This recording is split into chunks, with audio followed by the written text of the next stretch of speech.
दोस्तों recently Trump की China में एक बायलैटरल मीटिंग हुई है। ट्रंप ने इसे G2 बोला है, यानी बस यही दोनों देश दुनिया के फन्ने खां हैं। World's two biggest economies have wrapped up trade talks in South Korea. The leaders made a number of decisions on tariffs and trade. It has finally happened. The Trump-Xi Jinping summit. The presidents of the US and China met this morning in South Korea. The meeting lasted an hour and 40 minutes. One angle of discussion is a potential deal to save TikTok in the US. ध्यान दीजिए, Trump की ये मुलाकात उनके hard रुख को नरम करती है। जाहिर सी बात है कि चीन ने जिस तरह से अपने नेचुरल रिसोर्सेज और अपने सप्लाई चेन को स्ट्रॉन्ग किया है और एक हथियार के रूप में इसे इस्तेमाल किया है, वो अमेरिका ने भी कभी नहीं सोचा होगा कि चाइना ऐसा करेगा। यही वजह है कि डोनाल्ड ट्रंप को किसी ने जरूर समझाया होगा कि आंच ज्यादा तेज मत करिए दादा, दाना जल जाएगा तो दोनों भूखे मरेंगे। लेकिन भारत के लिए भी ध्यान देने वाली बात यह दोस्तों कि अमेरिका की चीन के साथ इस डील ने चीन को दुनिया की नंबर 1 ग्लोबल पावर बनाने का रास्ता साफ कर दिया है। ये भारत के स्ट्रैटेजिक इंटरेस्ट को भी अफेक्ट करता है। ट्रंप की फॉरेन पॉलिसी, ट्रेड पॉलिसी और टैरिफ पॉलिसी का क्या हाल है ये बताने की जरूरत नहीं है। अमेरिका के मित्र देशों को जलील करने के बाद ट्रंप लगातार ये कह रहे हैं कि उन्होंने भारत और पाकिस्तान के बीच का युद्ध रुकवाया जो परमाणु युद्ध में भी बदल सकता था। अब न तो भारत और न ही खुद अमेरिका में उनकी बातों का कोई असर रहा है। फिर भी अपनी इस यात्रा के दौरान ट्रंप ने दोबारा इस बात को दोहराया। अब जियोपॉलिटिकल एक्सपर्ट्स कहते हैं कि ये ट्रंप की तरफ से एक साइकोलॉजिकल लड़ाई है, जहां वो हमारे डिफेंस प्रोडक्शन, उसके ग्लोबल सप्लाई से लेकर हमारे मिलिट्री विल को भी गिराना चाहता है। चाहे वो मुनीर को चने के झाड़ पर चढ़ाना हो या फिर पाकिस्तान के पीएम को अपनी गोदी में बिठाना हो। यही रीजन है कि प्राइम मिनिस्टर मोदी ट्रंप से किसी भी तरीके का स्टेज यानी मंच साझा करने से बचते नजर आ रहे हैं। प्रधानमंत्री मोदी ने आसियान में भी जाने से मना करते हुए वीडियो कॉन्फ्रेंसिंग के जरिए संबोधन देने का ऑप्शन चुना। ट्रंप जैसा नेता अमेरिका जैसी इकलौती सुपर पावर के सबसे बड़े पद पर बैठा है, लेकिन वहां बैठने के बाद भी जिस हिसाब से बंदा झूठ पर झूठ बोल रहा है, क्या गारंटी है कि प्राइम मिनिस्टर मोदी से मिलने के बाद वो और झूठ नहीं बोलेगा। एक ऐसा आदमी जो दुनिया के देशों को कुछ ना समझता हो, जिसने पूरे यूरोप के देशों को ह्यूमिलिएट करने का एक मौका ना छोड़ा हो, वैसे आदमी से मजबूरी में ही सही लेकिन बात तो करनी ही होती है। भारत ने इसका सबसे असरदार और प्रैक्टिकल रास्ता यही निकाला कि जहां भी हमारे हित की बात हो वहां पीएम मोदी सीधे एक पोस्ट के जरिए अमेरिकी प्रेसिडेंट को एड्रेस करेंगे। वहीं ट्रंप के झूठ का जवाब हमारा विदेश मंत्रालय देता रहेगा। भारत की स्ट्रैटेजिक साइलेंस ने भी ट्रंप को परेशान किया। अब यही डर जिनपिंग को भी था कि अगला कब गले न पड़ जाए। अब जब चीन में जिनपिंग और ट्रंप की मुलाकात हुई तो भारत के लिए भी एक मैसेज था। दरअसल पिछले महीने चीन के अंदर भारत, रशिया और चीन के नेताओं की मुलाकात से अमेरिका का थिंक टैंक ट्रिगर हुआ। यूएसए जानता है कि दुनिया की सप्लाई चेन में चीन एक बहुत बड़ा हिस्सेदार है। भले ही अमेरिका खुद को दुनिया का कितना भी बड़ा नेता क्यों ना मानता हो, लेकिन सच यही है कि चीन ही एक ऐसा देश है जो नियर फ्यूचर में उसको पीछे कर सकता है। ऐसे में ट्रंप की ट्रेड पॉलिसी में चाइना के ऊपर टैरिफ वॉर करना वहां के लीडरशिप के लिए एक्सेप्टेबल बिल्कुल नहीं होगा। यही रीजन है कि टप्पू भाई को कोट पैंट पहनाकर चीन भेजा गया कि भाई साहब जाकर अपना फैलाया रायता समेटो, और चचा ने ठीक इसके बाद चीन से 10% टैरिफ कम कर लिया। अब सवाल यह है कि अमेरिका और चीन की इस डील में हुआ क्या और इसका असर क्या होने वाला है। देखिए, इस यात्रा में चीन और अमेरिका के बीच एक बड़ी डील हुई है जिसमें ट्रेड, स्ट्रैटेजी, टेक्नोलॉजी और एनर्जी सिक्योरिटी जैसे कई इंपॉर्टेंट मुद्दे शामिल थे।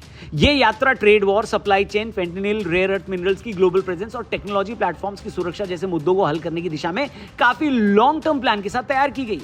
अमेरिका और चाइना के बीच चल रहे ट्रेड वॉर में कई सालों से एक गतिरोध देखा जा रहा था। इस यात्रा में ट्रंप ने चीनी राष्ट्रपति शी जिनपिंग से सीधे बातचीत करके फेंटेनिल संबंधी टैरिफ घटाने, रेयर अर्थ मिनरल्स की ग्लोबल सप्लाई को स्टेबल रखने और टिकटॉक जैसे कंट्रोवर्शियल टेक प्लेटफॉर्म्स के मुद्दे हल करने की कोशिश की। इसमें एक बात जो सबसे इंटरेस्टिंग है वो ये कि दुनिया की ऑटोमोबाइल इंडस्ट्री भी ट्रंप की इस हरकत की वजह से मुसीबत में। दरअसल भारत और यूरोप की ऑटोमोबाइल कंपनियों में कार के बॉडी पार्ट्स और असेंबलिंग को लेकर काफी पार्टनरशिप्स हैं। ट्रंप और चाइना की इस बैठक में अमेरिका ने अपना मतलब तो निकाल लिया, लेकिन ट्रंप का पिछलग्गू बना यूरोप अभी भी उन टैरिफ को एंजॉय कर रहा है जो ट्रंप को यही कह रहा है। क्या कह रहा है? तो साला बहुत नीच आदमी रहे। ट्रंप शी जिनपिंग की मीटिंग ने फेंटेनिल की सप्लाई कम करने का वादा किया, जिससे अमेरिका की ओपियोइड क्राइसिस पर कंट्रोल की उम्मीद है। अब अमेरिका के लिए क्राइसिस क्या है? दरअसल ये अमेरिका का एक गंभीर पब्लिक हेल्थ थ्रेट है जो नशीली दवाओं के ज्यादा इस्तेमाल और उनकी आदत लग जाने की प्रॉब्लम को एड्रेस करता है। इसका मेन रीजन ओपीओइडी दवाइयों, खासकर फेंटेनिल और सिंथेटिक ओपीडी के गैरकानूनी और अनुचित उपयोग से शुरू होता है। ये दवाएं दर्द को कम करने के लिए यूजफुल होती हैं, लेकिन इसमें नशा पैदा करने की क्षमता होती है। अमेरिका में इन दवाओं की वजह से नशे की लत बढ़ी है, जिसकी ओवरडोज की घटनाएं आई हैं। फेंटेनिल जो कि मॉर्फिन से 50 गुना और हेरोइन से 100 गुना अधिक शक्तिशाली है, इस क्राइसिस का मुख्य कारण है। ये दवा अवैध रूप से मेक्सिको स्थित ड्रग कार्टेल्स के जरिए अमेरिका में पहुंचाई जाती है, जिनके कच्चे केमिकल्स चीन से आते हैं। 2022 में अमेरिका में 1 लाख से अधिक ड्रग ओवरडोज मौतें हुई हैं, जिसमें 70% फेंटेनिल के कारण थी। अब ध्यान दीजिएगा कि हमारे नॉर्थ ईस्ट स्टेट्स और पंजाब जैसे इलाकों में कई बार इन्हीं दवाओं के गैर कानूनी सप्लाई और बॉर्डर पार से तस्करी की खबरें भी आपने सुनी होंगी। अब आप लोग ज्यादा समझदार हैं ये समझने में कि भारत के अंदर नशे की खेप पहुंचाने में सिर्फ पाकिस्तानी इकलौता नहीं है।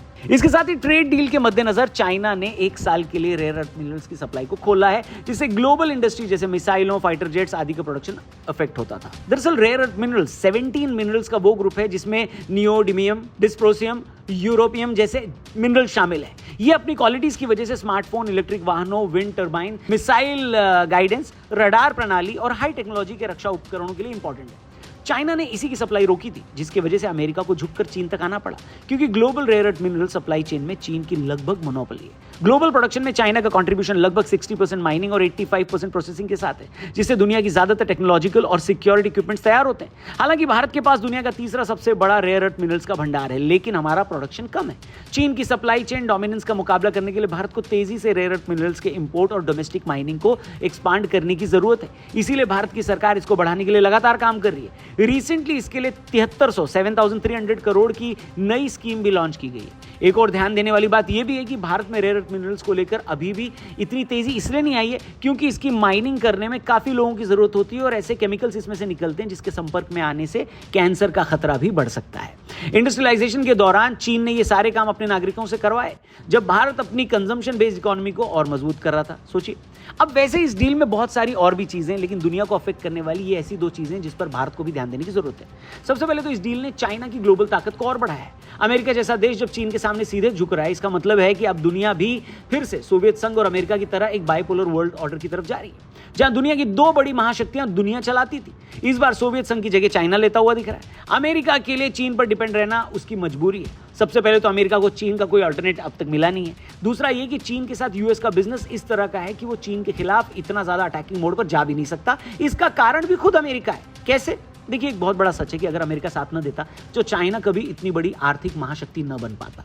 1978 में चीन में जब ग्लोबलाइजेशन का दौर आया, तब अमेरिका ने चीन को प्रायोरिटी पर रखा। अमेरिकी इन्वेस्टमेंट और टेक्नोलॉजिकल शेयरिंग ने चाइना की मैन्युफैक्चरिंग और फाइनेंशियल स्टेबिलिटी को बनाए रखने में सबसे बड़ी नींव डाली थी। अमेरिकी कंपनियों ने चीन में रिसर्च एंड डेवलपमेंट सेंटर्स बनाए, जिससे चीन की स्किल बढ़े और प्रोडक्शन क्वालिटी और बेहतर हो। भारत में स्किल डेवलपमेंट पर एक बड़ा इन्वेस्टमेंट 2014 के बाद से शुरू हुआ है। चाइना ने अपनी हायर एजुकेशन पर खर्चा अपने जीडीपी का लगभग 5.7% कर लिया है। इसमें भी जीडीपी का लगभग 4.3% सिर्फ डोमेस्टिक रिसर्च एंड डेवलपमेंट पर खर्च होता है। सोचिए, 2020-21 तक अमेरिका का चीन में डायरेक्ट इन्वेस्टमेंट लगभग $150 बिलियन का था, जो चीन के आर्थिक विकास का आधार बना। साल 2000 से साल 2020 के बीच चीन का जीडीपी लगभग $14 ट्रिलियन से बढ़कर $17 ट्रिलियन हो गया, जबकि इसी बीच अमेरिका का जीडीपी सिर्फ लगभग $24 ट्रिलियन रहा। चीन की तेज विकास दर ने उसे वैश्विक शक्ति का स्तर प्रदान किया। इसका सबसे बड़ा कारण यह भी था कि अमेरिका ने अपने आधे से ज्यादा प्रोडक्शन चीन को आउटसोर्स कर दिए थे। आज ये हाल है कि अमेरिका की चड्डी बनियान भी चाइना बनाता है। टैरिफ वॉर शुरू होने के बाद से चाइना ने एआई वीडियो के माध्यम से अमेरिका का मजाक बनाया था, क्योंकि ये भी सच है कि चाइना को अपने मैन्युफैक्चरिंग एबिलिटीज पर घमंड है, जो कि होना भी चाहिए। इसी बीच चाइना ने अपनी मिलिट्री फोर्स का भी मॉडर्नाइजेशन किया और अपने रक्षा खर्च को लगभग 250% तक बढ़ाया है। आज ये अमेरिका के बाद दुनिया का दूसरा सबसे बड़ा रक्षा बजट है। चीन की सैन्य क्षमता का स्तर 2025 तक अमेरिका के लगभग 70% तक पहुंच गया है। खासकर मिसाइल, एयरक्राफ्ट और नौसैनिक जहाजों में चीन लगातार अमेरिकी एस्टैब्लिशमेंट को चैलेंज करता है। ऐसे में ये नाटो देश के लिए भी एक सबक है कि अगर उन्होंने अपना सप्लाई चेन डाइवर्सिफिकेशन नहीं किया तो उनको भी चीन की दादागिरी से 2-4 होना पड़ेगा। कोविड काल ने दिखाया है कि किस तरह यूरोपियन देशों ने चाइना के सामने पीपीई किट लेने तक के लिए घुटने टेक दिए थे, लेकिन चीन फिर भी नहीं माना। अब भारत की बात करते हैं। ये मीटिंग भारत के लिए कितनी जरूरी थी? सबसे पहले यूएस और चाइना का साथ आना हमारे सिक्योरिटी के लिए एक बड़ा चैलेंज है। ये बात सच है कि हमने पिछले कई सालों में अपने स्ट्रैटेजिक और मिलिट्री लीडरशिप को स्ट्रॉन्ग किया है, लेकिन इन दोनों ही देशों के इंटरेस्ट हमारे कंज्यूमर्स और हमारे मार्केट है। ये हर तरह से वो प्रयास करेंगे जिससे हमारी सरकार को झुकना पड़े और हमारा मार्केट इनके लिए ओपन कर दिया जाए। लेकिन फिलहाल सरकार ऐसी खुदकुशी बिल्कुल नहीं करेगी, क्योंकि इसका सीधा मतलब यही होगा कि हमारे लोकल मैन्युफैक्चरिंग यूनिट्स को ताला लगा देना। नीति आयोग जैसे संस्थानों और एक्सपर्ट्स की सलाह के अनुसार भारत को डोमेस्टिक उत्पाद के साथ साथ साउथ अमेरिका, अफ्रीका और रूस जैसे देशों के साथ पार्टनरशिप की रणनीति भी अपनानी होगी। भारत ने पिछले वर्षों में अपने रक्षा बजट को भी स्ट्रॉन्ग किया है। 2025-26 में 6.81 लाख करोड़ का बजट और ब्रह्मोस, तेजस, LCA, INS विक्रांत जैसे स्वदेशी प्लेटफॉर्म्स भी विकसित किए। भारत ने फ्रांस के साथ advance combat aircraft engine, Russia के साथ S-400 मिसाइल सिस्टम, इजराइल के साथ रैम्पेज मिसाइल जैसी रक्षा तकनीकों में भी पार्टनरशिप करके मल्टीपोलर पार्टनरशिप और टेक्नोलॉजी ट्रांसफर को बढ़ाया है। अब अमेरिका चीन डील भारत को वार्निंग है कि ग्लोबल मार्केट में बैकअप प्लान जरूरी है। वहीं अमेरिका के लिए ये एक और बड़ी कूटनीतिक चाल है। दरअसल इससे उसके दो मतलब सध जाएंगे। पहला तो सप्लाई चेन में अमेरिका को चाइना का साथ मिलेगा। वहीं जिस टैरिफ वॉर को छेड़कर ट्रंप ने दुनिया भर की इकोनॉमी की बैंड बजा रखी है, उसमें रूस को भी निशाना बनाया गया है। ट्रंप सिर्फ इस समय यह चाहता है कि किसी भी तरह शी जिनपिंग रशिया और यूक्रेन के युद्ध को रोकने की बात कर ले। इससे न सिर्फ रशिया का चीन से भरोसा टूटेगा, बल्कि चाइनीज एस्टैब्लिशमेंट से भी रशियन एस्टैब्लिशमेंट के संबंध खराब होंगे। लेकिन चीन इस मामले में ज्यादा शाना है, वो ऐसा कोई कदम नहीं उठा रहा है। इधर भारत के पास एक ऐसा मौका है जो सदियों में एक बार आता है। 1947 के बाद ये पहला मौका है जब हम अपनी बदलती हुई दुनिया में एक जगह बना सकते हैं। हम अमेरिका और चाइना जैसे देशों से भले ही अर्थव्यवस्था के मामले में अभी पीछे, लेकिन जिस तरह का जियोपॉलिटिकल एज हमारे पास है, वो इन देशों और दुनिया की अर्थव्यवस्था को चलाने के लिए इंपॉर्टेंट है, जरूरी है। मैन पावर से लेकर रिसोर्सेज तक हम दुनिया में किसी से पीछे नहीं, लेकिन हमारे यहाँ की पॉलिटिकल स्टेबिलिटी ने इस बार दुनिया को चौंकाया है। अब उसी पॉलिटिकल स्टेबिलिटी पर हमला करने की कई कोशिशें हो रही हैं। 100 बातों की एक बात है दोस्तों, जो भारत अब तक नॉन अलाइनमेंट की नीति पर चलता था, अब उसे एक स्टेप आगे बढ़ते हुए एवरीथिंग इज ट्रांजैक्शनल वाली नीति को अपनाना चाहिए। अपना लिया है इनफैक्ट। यानी आप हमको कोई सामान दो और हमसे बदले में कोई सामान खरीदो। सीधी सी बात, सिंपल बिजनेस। यही भारत की विदेश नीति में भी साफ नजर आता है। बाकी देखना यह है कि आने वाले टाइम में बदलती हुई दुनिया में हमें और क्या क्या नए रंग देखने को मिलते हैं। बाकी इस टॉपिक पर अगर आपकी कोई ओपिनियन है, कमेंट करके बताना। चैनल को भी सब्सक्राइब करके जाना। जल्दी मिलेंगे। जय हिंद।